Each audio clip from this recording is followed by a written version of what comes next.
Welcome back to Cabin View Firewood. So, I brought in one more load. It was a half cord I found. Really nice, seasoned stuff. So now I'm feeling a whole lot better about my inventory.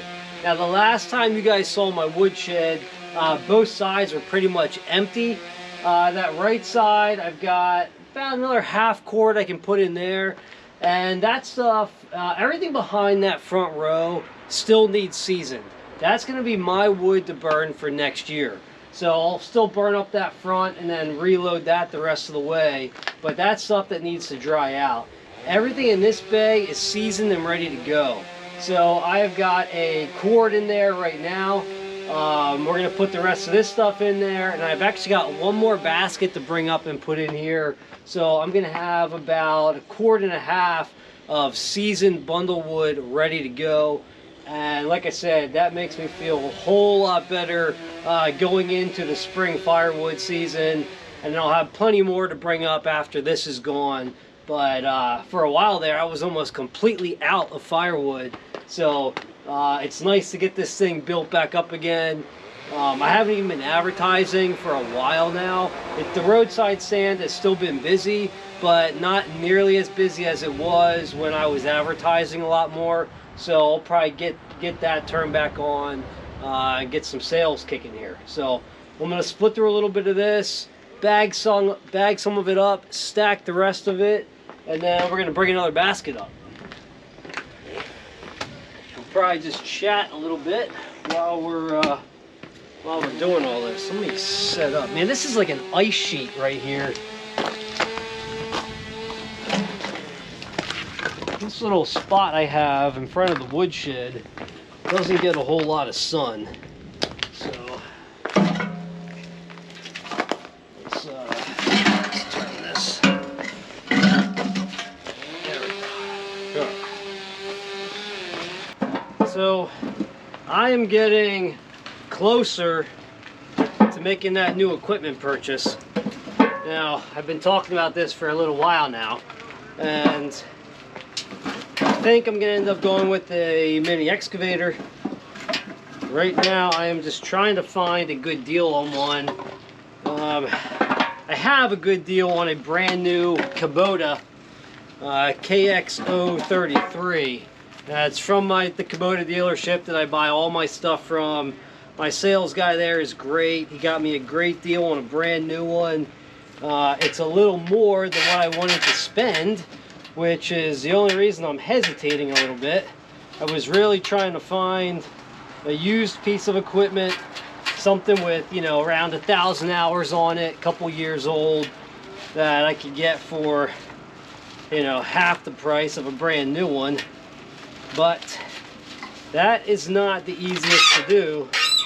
I found some Bobcats, some E35s, yeah, E35s. Found a few of them with a couple hundred hours on them, but they're still like in that upper 40s, close to 50 price range. So they're not that far off from the brand new Kubota.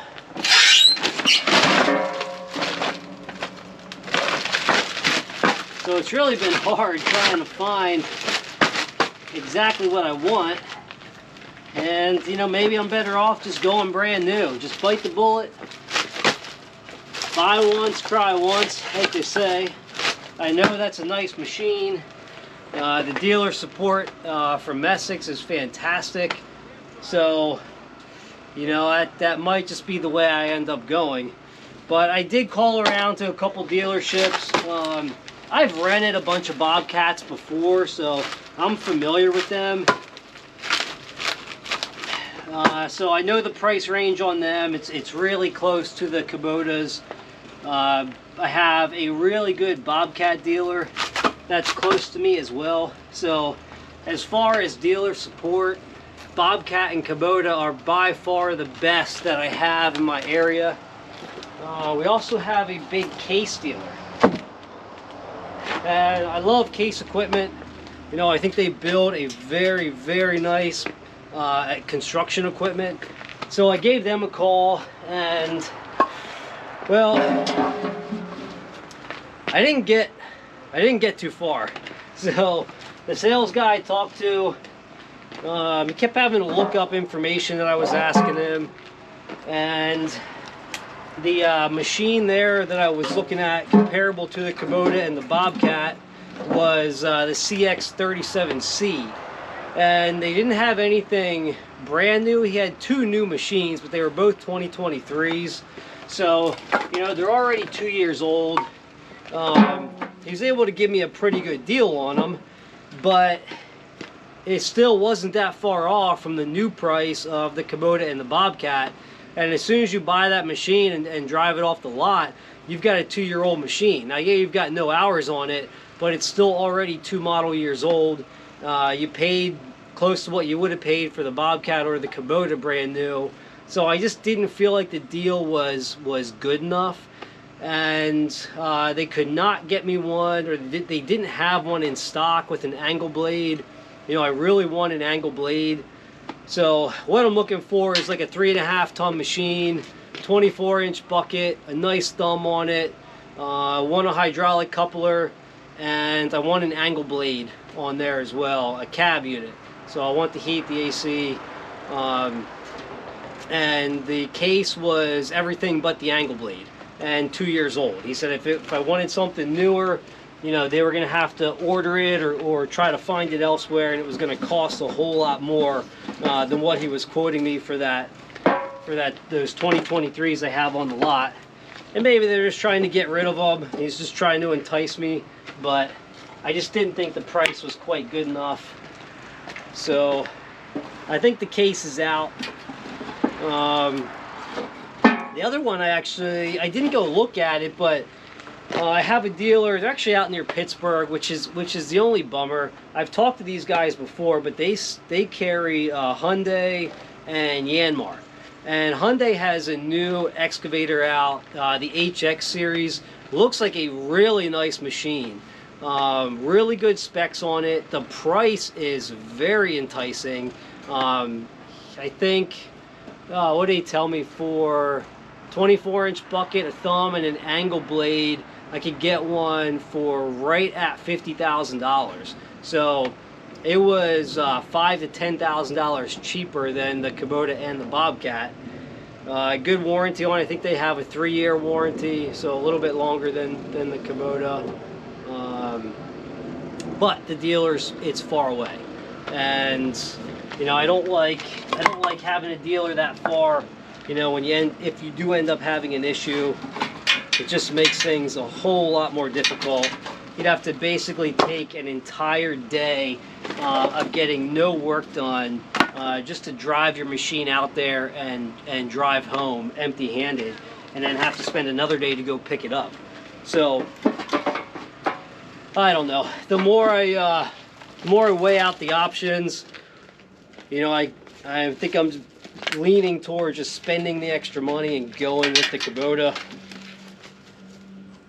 One thing I was trying to find that I couldn't was I was trying to find when Kubota's going to update that, because they're starting to come out with the Dash 5 models. They don't have that listed yet for the KX033, but like I know the 40, the 57, I think maybe the 80, and even some of the smaller ones like the 17, the 10 or the 17, I think they're out in the Dash 5. And the Dash 4s they're very old. Those machines have been out for, oh my gosh, probably close to 10 years now. So I don't know, it's like impossible to try to find information on when they're going to do their updates.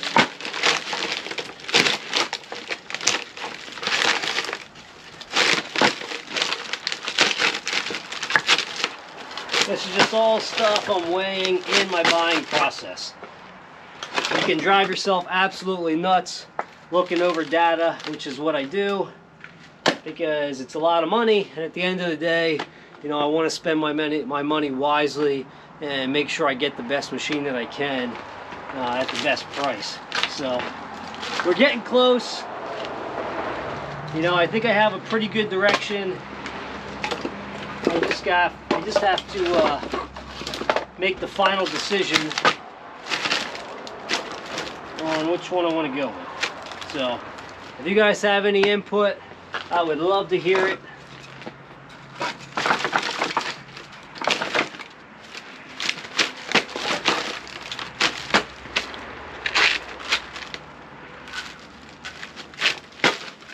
I always lean towards Kubota just because I've had a bunch of Kubota tractors. Like I said, the dealer support is really good, which is very important to me.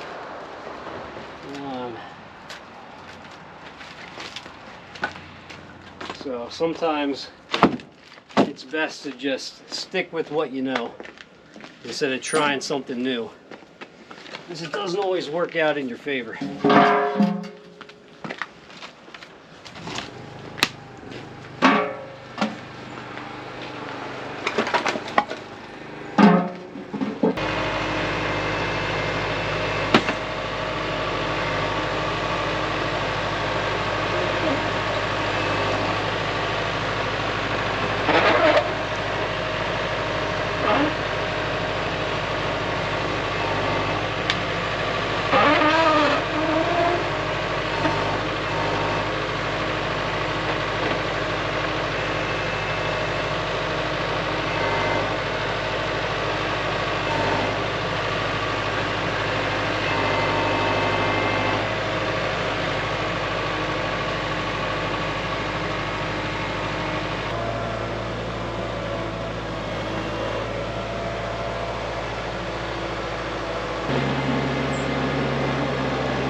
Alright guys, I think that's going to wrap things up for today. So I put a tote right in the middle of where I need to work, so sometimes I do that because it forces me to get that job done before I can do anything else. And I need totes desperately, so I want to get that tote emptied, get that stacked into the shed behind us here, and have another tote ready to fill up. So I've got plenty of wood that still needs to be split down, stacked, and down to the drying yard. So we're making some good progress here. All right, I think on the next one, we're gonna head out and start doing that cleanup job. It's not that far from here. It's only about 10 minutes. I'm gonna take you guys along with me. I might just take the truck out. I was gonna load the tractor into the dump trailer and try to make that job a little bit quicker, but I might just take the truck out this weekend and a couple hand tools and just kind of get started on it, see how it goes, and then decide if I want to bring the tractor out to help out a little bit. So we'll probably get that started soon. All right, thanks for joining me. Any questions or comments, please let me know. Like always, I appreciate you guys being here. Hit that like button, subscribe to the channel, and I'll see you on the next one.